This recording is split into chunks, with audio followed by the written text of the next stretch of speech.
नीचे थोड़ा हम लोग उतर जाके जगह रखिए। 5 मिनट चाहिए माननीय मंत्री। हाँ हाँ ठीक है, अच्छी बात।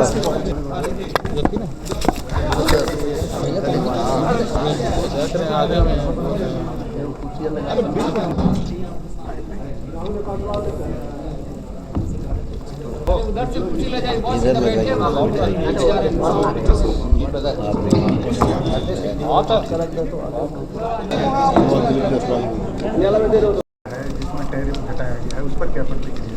देखिए, इसमें तो हर भारतीय का सीना गर्व से फूलना चाहिए कि जब ट्रंप साहब ने 50% टैरिफ लगाया, तो कैबिनेट की बात मैं बोलता हूँ कि प्रधानमंत्री जी ने हम लोगों को एक कहने का काम किया कि आप लोग इसके बारे में कुछ नहीं बोलिए, हम लोग इसको समझ लेंगे।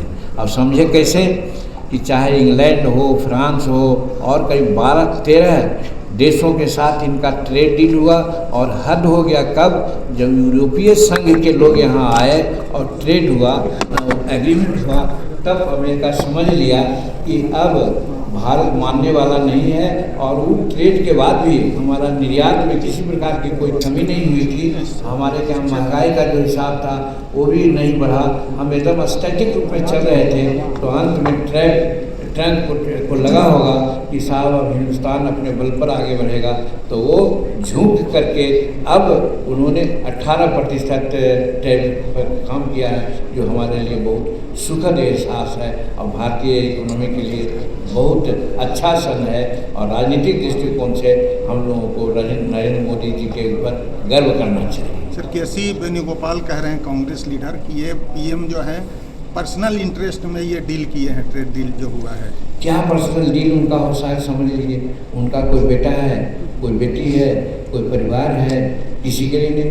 उनका तो परिवार जैसा वो कहते हैं कि हम 140 करोड़ लोग हमारा साधन है, संसाधन है, उनके बल पर हम चलते हैं, तो उनके लिए उन्होंने किया है, वो पर्सनल तो नहीं है, समस्त हिंदुस्तान के लिए किया है। तो अगर वेणुगोपाल जी करते हैं तो अपना चश्मा से देखते हैं, तो गूगल से जो लगाएगा हर हाथ तो उसको दिखेगा, सीधा थोड़े।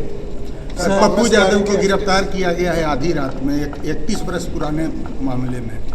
देखिए, इस बारे में हम बहुत कुछ नहीं कहना चाहते हैं, लेकिन कहा जाता है कि जिन मुद्दों को उन्होंने उठाने का काम किया था, वो मुद्दा नीट छात्रा के साथ जो बदसलूकी हुई है, उनकी जो हत्या हुई है, वो बहुत नृशंस हत्या है, उसका हम आलोचना करते हैं। और उस पर उन्होंने वोकल होकर के कुछ काम किया था, उसको डायरेक्ट न करके कोई पुराना मामला में उनको ले गए दिया गया है। ये कानूनी बात है, इसके लिए हम बहुत कुछ नहीं कर सकते हैं, लेकिन जो नीट छात्रा के साथ घटना हुई है वो बहुत दुखद घटना है।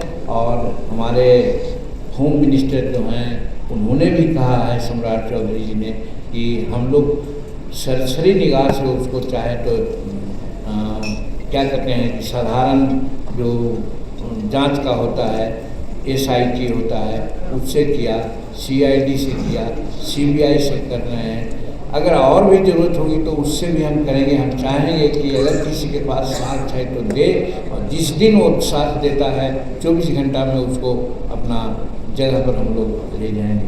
इसलिए उनका जो अरेस्टिंग हुआ है वो हम समझते हैं कि जो कानून अपना काम किया है वो भी कानून की दृष्टि से बचते हुए अपना काम करेंगे। दादा, बजट से संबंधित एक सवाल है। शिक्षा पे जो खर्च की बात है, उसमें जो हमारा GDP है पे जो खर्च है उससे 3% भी कम है, जबकि राष्ट्रीय नीति 6% की बात करता है। ऐसे में महादलित पिछड़े वर्गों के साथ अन्याय नहीं है?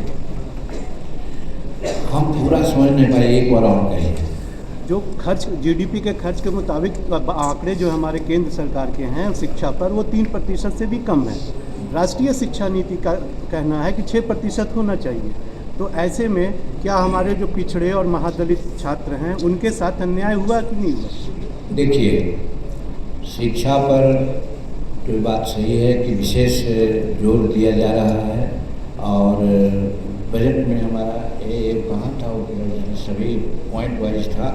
आप देखेंगे डिफेंस उसके बाद ग्रामीण विकास और शिक्षा पर भी विशेष जोर दिया गया है।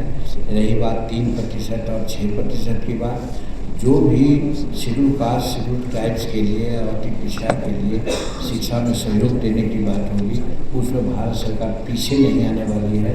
हर सुविधा उसको देगी समय पर यदि उसकी जरूरत होगी तो। सर, बिहार खिलाड़ी वैभव सूर्यवंशी वर्ल्ड में इतिहास रचा है सर। फाइनल में उन्होंने 80 बॉल में 175 रन बनाए हैं सर। उसमें बिहार सरकार कोई इनाम घोषणा नहीं की है सर। बहुत बहुत बधाई देते हैं, बिहार के लिए गौरव की बात है। और जहाँ तक रही बात बिहार की, तो मैं आप लोगों के माध्यम से हम भी कर सकते हैं कि उनको प्रोत्साहित करने के लिए हर तरह का इनाम उनको मिलना चाहिए, क्योंकि वो बिहार का गौरव है।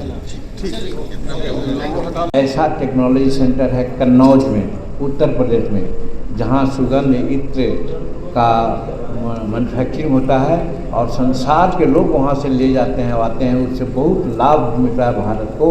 उसके बाद दूसरा इत्र और सुगंध का टेक्नोलॉजी सेंटर हमारा गया का खियसराय में बन रहा है। उसकी बाउंड्री बन गई है, उसमें रोड बन रहा है और मशीनें आ रही हैं। एक चीज़। दूसरी चीज़, जो एक एक्सटेंशन सेंटर मात्र जो पटना में था, आज हमारे यहाँ 7 टेक्नोलॉजी सेंटर हम लोग यहाँ ले आए हैं।